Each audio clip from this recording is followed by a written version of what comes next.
نبی علیہ السلام هغه سنتونه چې موږ پرېښي دي.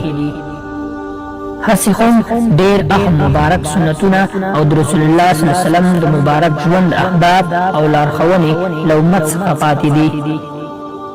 که څه هم اوس هم داسې وفاداره امتحان شته چې د ټولو سنتونو د عملي کولو لپاره توفیق لري، خو بیا هم ځینې سنتونه چې عموما ترک ښکاري په داسې ډول دي باید چې ژوندي شي.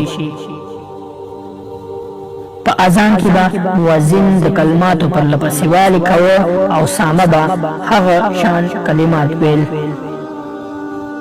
د شپې شروع په 2 رکعته لمونځ سره کول.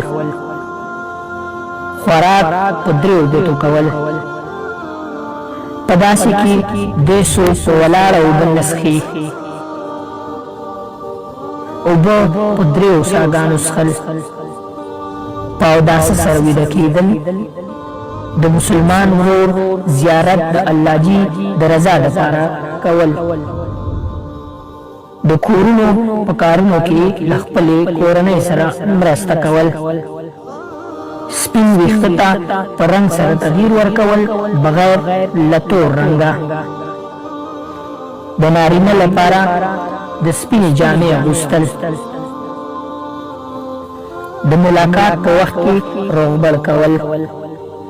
لوېدلې داسې یو شی راپورته کول، کوم خشاک یا خاوره چې وي هغه ځینې لرې کول، پاکول او خوړل دا هم یو سنت دی. په راسته اړخ خوب کول. د مریض پوښتنه کول. موږې والا ته چې الحمدلله ونه وایئ، یرحمک الله مه وایاست.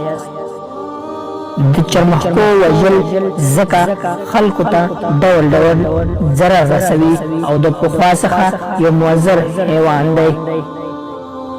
له لارې څخه د ضرري شي لرې کول. په اوبو کې نه پوکول. د امت مشکلات په اجتماعي روحیه د حلالولو کوښښ کول. نکاح په مسجد کې کول.